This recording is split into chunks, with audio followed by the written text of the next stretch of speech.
এই ভিডিওতে আমরা অনুপাত সংক্রান্ত একটি জটিল সমস্যার সমাধান সহজ পদ্ধতিতে করব।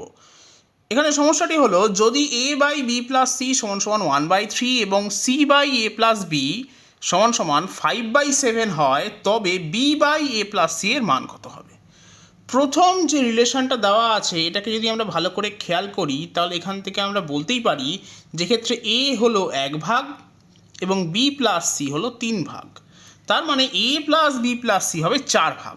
তাহলে আমি এখান থেকে এটাই লিখতে পারি যে a by a plus b plus c সমান সমান 1/4। তার মানে a 1 ভাগ হলে a plus b plus c হচ্ছে 4 ভাগ।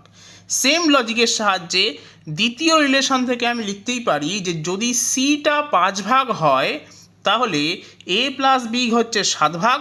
তাহলে a plus b plus c হবে 5 যোগ 7, তার মানে 12 ভাগ। তাহলে সি যদি 5 ভাগ হয় তাহলে a plus b plus c হবে 12 ভাগ। এখন আমার কাজ হচ্ছে দুটোর ক্ষেত্রেই a plus b plus c এর মানকে সেম করে দেওয়া। এখন প্রথম ক্ষেত্রে a plus b plus c এর মান হচ্ছে 4 ইউনিট বা 4 ভাগ এবং দ্বিতীয় ক্ষেত্রে 12 ভাগ। তাহলে আমরা এই অনুপাতটাকে ওপরে এবং নিচে অর্থাৎ লব এবং হরে 3 দিয়ে গুণ করব, কারণ আমরা a প্লাস বি প্লাস সিকে 12 করতে চাই।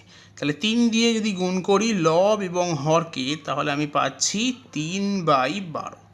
তাহলে এবার আমরা বলতেই পারি যে a হলো 3 ভাগ, c হলো 5 ভাগ, আর যেহেতু a প্লাস বি প্লাস সিটা 12 ভাগ, তাই b হবে 12 বিয়োগ 3 প্লাস 5, তার মানে 12 বিয়োগ 8, তার মানে 4 ভাগ।